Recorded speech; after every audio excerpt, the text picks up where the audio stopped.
정부가 온실가스 감축 목표치를 크게 높이면서 태양광 발전 등 신재생 에너지 확대가 탄력을 받을 전망입니다.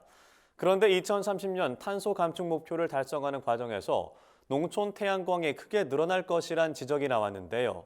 여의도 면적의 수십 배에 이르는 농지가 잠식될 것이란 우려가 커지고 있습니다. 손현진 기자입니다.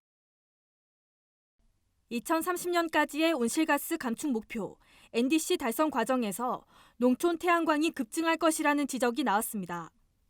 최근 신정훈 더불어민주당 의원은 산업통상자원부 자료를 인용해 정부의 NDC 상향안을 달성하려면 2030년에는 태양광 70기가와트가 필요하다고 주장했습니다.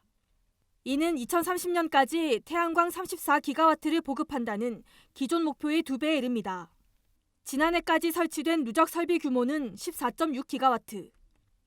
산업부는 2030년까지 총 50기가와트의 투자 유도는 가능하지만 나머지 20기가와트를 확보하기 위해 농림축산식품부 등 관계부처의 입지 제공과 관련 제도 개선이 필요하다고 보고한 것으로 알려졌습니다. 구체적으로는 염해농지 태양광 5기가와트, 영농형 태양광 6기가와트 개발에 대한 농식품부의 협조가 필요하다는 입장인 것으로 나타났습니다.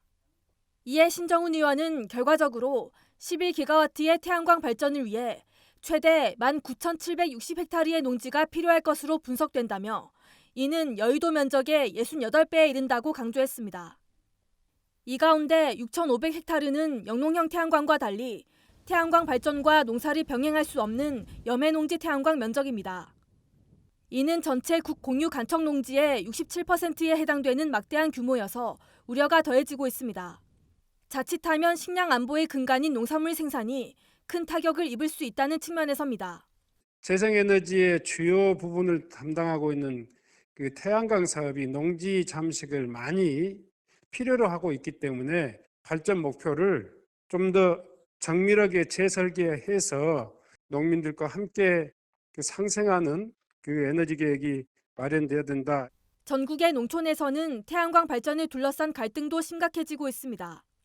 농촌 주민들 사이에서는 태양광 발전으로 인한 환경 훼손 우려에 따라 수개월간의 야외 농성에 나서는 등 강한 반발이 나오고 있습니다. 정부가 NDC 달성을 위해 농촌 태양광을 무리하게 늘릴 경우 이런 지역사회 갈등이 일파만파 커질 것이라는 관측이 나옵니다. 탄소 중립 달성을 위한 농촌 태양광 확대에 앞서 지역사회 수용성에 대한 대책부터 강화해야 한다는 목소리가 높아지고 있습니다. MBS 손현진입니다.